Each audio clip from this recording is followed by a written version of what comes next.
अस्सलाम वालेकुम। उम्मीद है आप सब लोग खैरियत से होंगे। हम लोग यहाँ पे आज 6.2 पढ़ने जा रहे हैं। ठीक है। यहाँ पे दो क्वेश्चन हमारे सामने इस वक्त हुए हैं। यहाँ पे लिखा है find the equation of the following set find the solution set of the following equation. यहाँ पे आपके सामने ये लगा हुआ मॉड और 2x + 1 = 0। ये जो मॉडलेस लगा हुआ है इसको मॉड भी कहते हैं। ठीक है। इसको सॉल्व कैसे करते हैं? सवाल कॉपी करा, अगले स्टेप में क्या करोगे, 2x + 1 आप ये मॉड हटाओगे। ठीक है। जब आप ये मॉड हटाओगे तो ये पूरी इक्वेशन 6 के साथ एक दफ़ा प्लस में आएगी और एक दफ़ा किस में आएगी, माइनस में आएगी।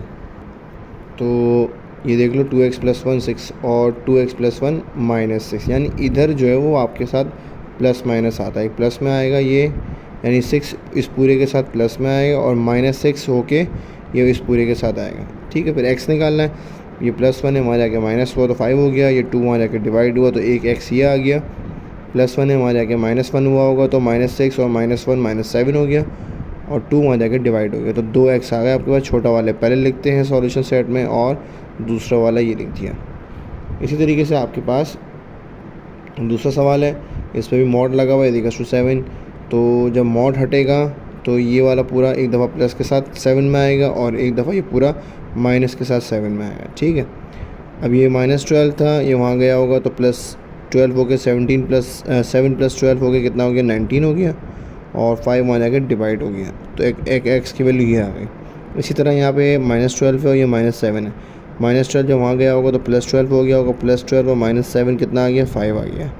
5 जाके 5 से डिवाइड हुआ और आपके पास x1 आ गया। 2x आ गए, आपने दोनों को लिख दिया। ठीक है। यहाँ पर भी यही है कि आपके सामने 2x/7 मॉड लगा हुआ है = 12। मॉड हटेगा तो ये 2x/7 12 के साथ प्लस में आएगा और एक दफ़ा ये 12 माइनस में आएगा। ठीक है। ये 7 माना के मल्टीप्लाई हुआ 84 हो गया। ये 2 आके डिवाइड हुआ तो इसको सॉल्व किया तो 42 हो गया। इसी तरह ये 7 जो वहाँ जाके मल्टीप्लाई हुआ तो ये -84 हो गया। 2 वहाँ जाके डिवाइड हुआ तो -42।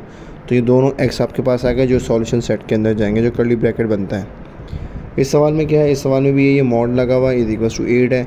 जब मॉड हटेगा तो ये पूरी टर्म 8 के साथ एक दफ़ा प्लस में आएगी और एक दफ़ा माइनस में आएगी। ठीक है। और 3 आके मल्टीप्लाई हुआ 24 हो गया। ये +1 था, वहाँ जाके माइनस हुआ 23। 2 वहाँ जाके डिवाइड हुआ तो ये x निकल आया। इसी तरीके से ये 3 आके यहाँ मल्टीप्लाई हुआ तो -24। 1 आके यहाँ माइनस हुआ तो -24 -1 -25। 2 वहाँ जाके डिवाइड हुआ तो ये -25.2 आपके पास 2x आ गए। ये दोनों आपने सॉल्यूशन सेट में डाल दिए। क्वेश्चन नंबर 5 में भी मॉड लगा हुआ है। ये -8 = अच्छा, मॉड तब तक नहीं खुलेगा जब तक ये मॉड के साथ जो वैल्यूज़ है उधर ना चली हैं। तो जैसे ये -8 है, मॉड के साथ है ना, मॉड के अंदर हो तो मसला नहीं, मॉड के बाहर हो तो वो = के उधर होनी चाहिए।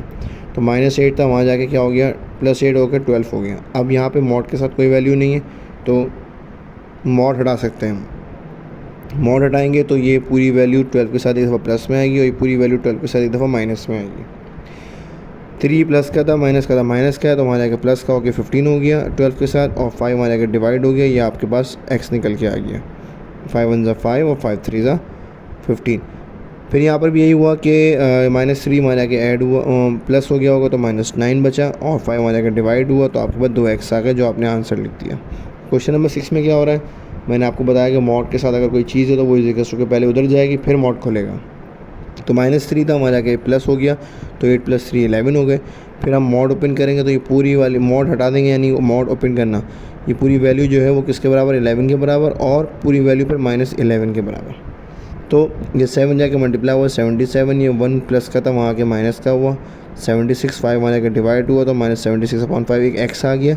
यहाँ पर क्या हो रहा है, 7 वहाँ जाके मल्टीप्लाई होगा -77। 5 1 वहाँ जाएगा तो -78 और 5 जाके डिवाइड हुआ तो आपके दोनों x की वैल्यू फाइंड आउट हो गई। ठीक है।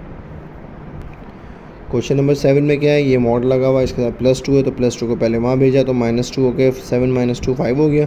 अब मॉड हटेगा तो ये पूरी वैल्यू एक दफ़ा 5 के साथ प्लस में आएगी और ये पूरी वैल्यू एक दफ़ा 5 के साथ माइनस में आएगी। 4 वहाँ जाके मल्टीप्लाई हो गया 20, 4 वहाँ जाके मल्टीप्लाई हो गया -20। ठीक है।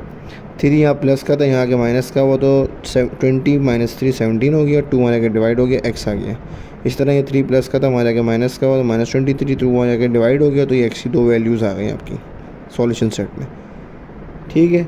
अब यहाँ पर क्या है, ये भी मॉड के साथ +1 है तो +1 वहाँ जाएगा, पहले माइनस हो गया, 3 - 1 2 आ गया, फिर मॉड हटेगा तो एक दफ़ा प्लस में और ये एक दफ़ा माइनस में। ठीक है, 12 आएगा मल्टीप्लाई हुआ 24, 12 आएगा मल्टीप्लाई हुआ -24 और 6 यहाँ प्लस का वहाँ जाके माइनस हुआ तो 18 और 3 वहाँ जाके डिवाइड हुआ तो ये आ गया 6।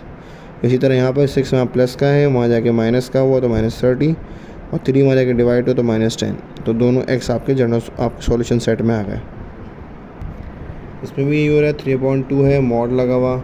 आपने सवाल को तरीके से लिख लिया, इसको पहले लिख लिया, 3.2 को बाद में कर दिया। अब मॉड हटाएंगे आप तो ये पूरी वैल्यू इसके साथ एक दफ़ा प्लस में आएगी और ये पूरी वैल्यू इसके साथ एक दफ़ा माइनस में आएगी। ये 2 वहाँ जाके मल्टीप्लाई होगा, ये आ गया। ठीक है, अब 2 इससे मल्टीप्लाई हुआ 14, 2 इससे मल्टीप्लाई हुआ 16 यहाँ प्लस का था, वहाँ पे जो माइनस का हो गया 13 हो गया, यानी 16 वहाँ गया होगा तो 3 - 16 तो कितना है -13। 14 वहाँ जाके डिवाइड हुआ 14 वहाँ जाके डिवाइड हुआ तो x आ गया।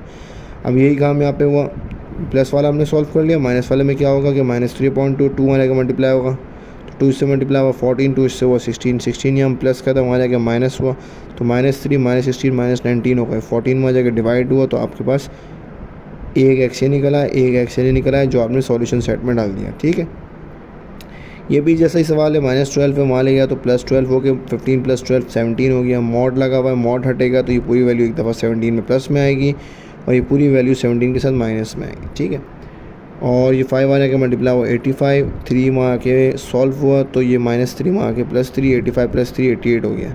2 वाले के डिवाइड हुआ तो 44 आ गया। ये 5 आगे यहाँ मल्टीप्लाई हुआ तो -85, 3 माइनस का था वहाँ जाके +3 हो गया तो -85 + 3 -82। 2 वहाँ जाके डिवाइड हुआ तो आपके पास -41 आ गया। 2x आपके पास आ गया जो आपके सॉल्यूशन सेट बन गया। ठीक है।